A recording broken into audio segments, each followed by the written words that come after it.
I'd like to introduce my friend Julian Gresser. Julian is an international attorney, a professional negotiator, an inventor, an author of several books, including his latest one, How the Leopard Changed Its Spots, which I believe will be published in May.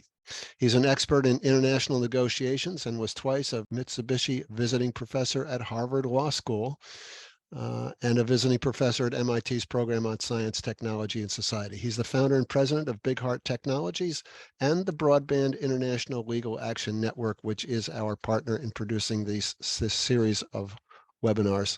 Please join me in welcoming Julian Gresser. Thank you, Doug.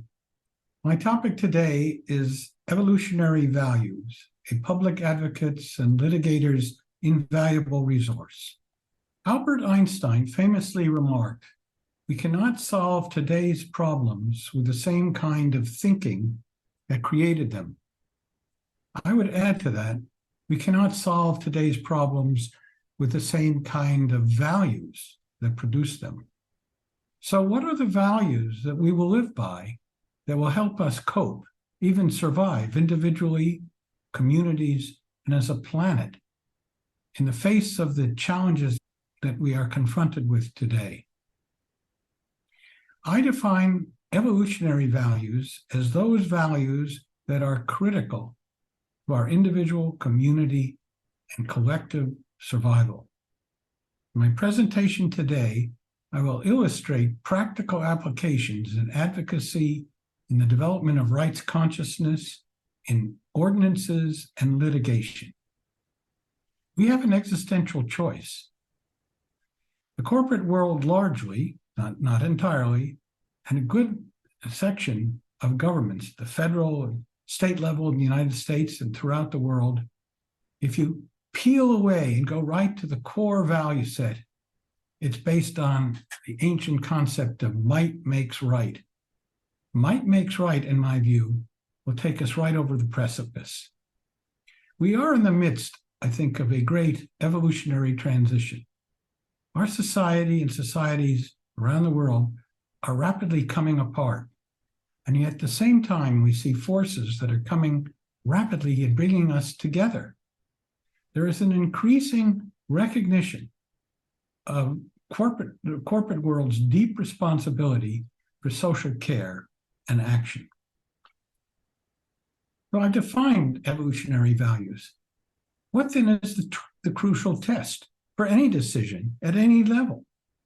Does this decision affirm life, enhance happiness, reduce misery, expand compassion, allay fear, build trust, and promote greater balance? Balance is the core missing ingredient. Things are wildly out of balance. Balance can be restored by focusing on the higher ordinate or evolutionary goals, such as broadening the definition of well-being. If we open our hearts and see the big picture, we will see that not only shareholder interest or investor interest matters, but a broader perspective, rights of nature, that nature itself has rights, that we have responsibilities to succeeding generations, and that we have a particular responsibility, each of us, to protect those in our society that are most vulnerable, most defenseless. We can disagree with each other very vigorously, but we needn't be enemies. I feel that is a really important evolutionary goal.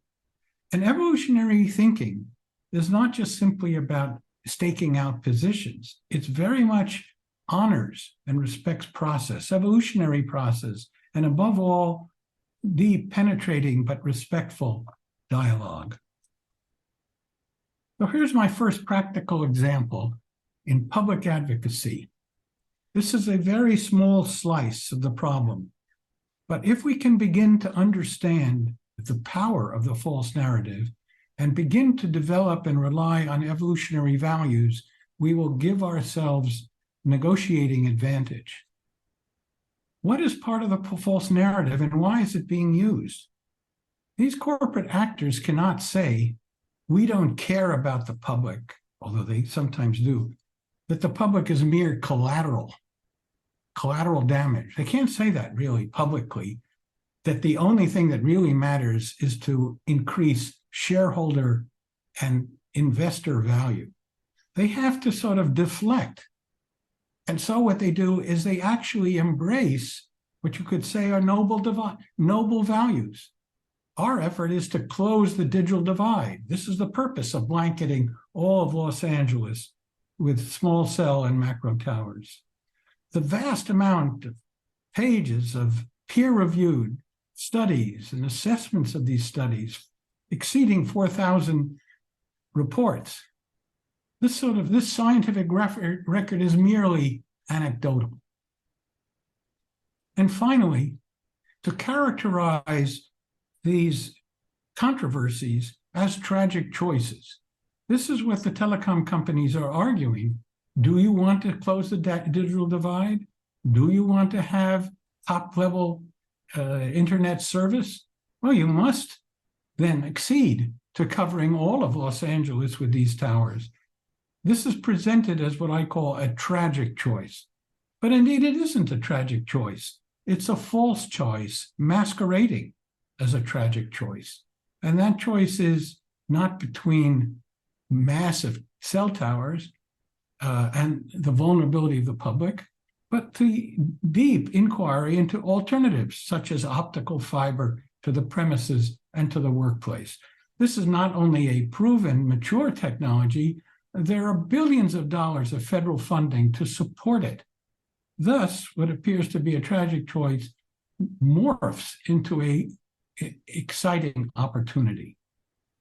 So these moves, once we understand evolutionary value thinking, these are moves, hands are tied, digital divide, can be seen as tactics. We must tear away the mask. The emperor has no clothes. We must expose and challenge the underlying values, and as I say, to rely heavily and insist upon evolutionary values and an evolutionary process of exploring them. A second practical use of evolutionary values is in the recognition of citizens' rights and government responsibilities. A great body of law actually expresses and embodies these life-affirming evolutionary values in very specific ways, both substantively and procedurally. In terms of substantive rights, the National Environmental Policy Act, the California Environmental Quality Act, recognize environmental rights and recognize the interests of the environment to be protected. The Americans with Disabilities Act, the Historical Sites Preservation Act, and a number of the Civil Rights Acts, the 1984 Civil Rights Acts, clearly emphasize the importance of both procedural due process, the right to be heard, and the right of property owners not to have their property taken without just compensation. From an administrative point of view, there are constraints and clear duties that the federal and state local agencies have to gather expertise. This is the point of CEQA, to look out to other agencies in the private sector to get the best information to make critical decisions, to develop a substantial evidentiary record, to abstain from delegating responsibilities to, as a case in Los Angeles, to the planning department. These prohibitions and principles are designed as a bulwark against conclusionary, arbitrary, and capricious decision-making. They are checks on autocracy and despotism, and they deeply reflect evolutionary values that I'm describing. Local ordinances.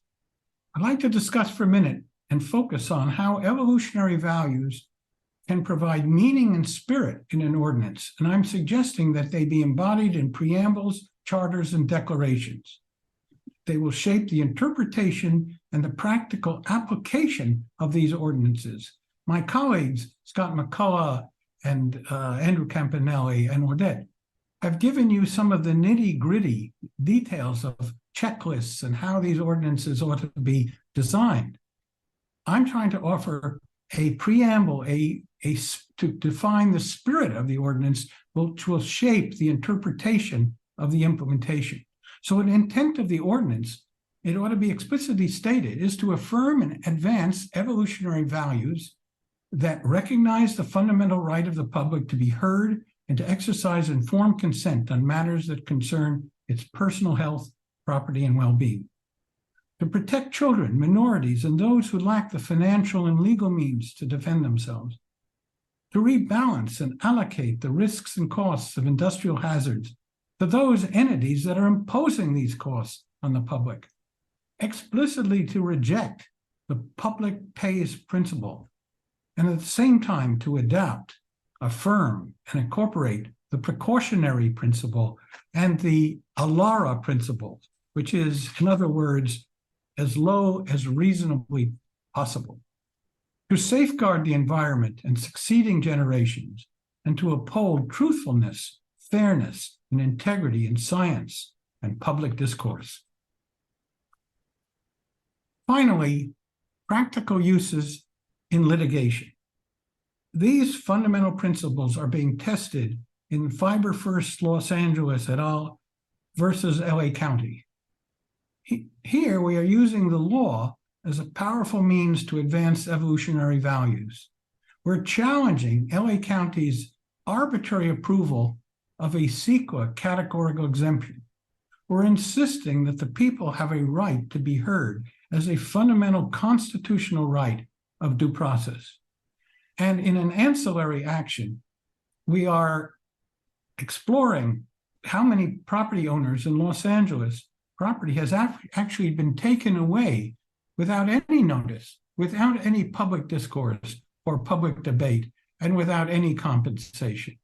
These are all ways in which the general concept of evolutionary values can find itself embodied as the heartbeat of practical action that I hope those who are listening to this will consider taking. Thank you very much for your attention today. I'm certainly open and welcome your reaching out to me, and I'll do whatever I can to support your actions. Thank you again.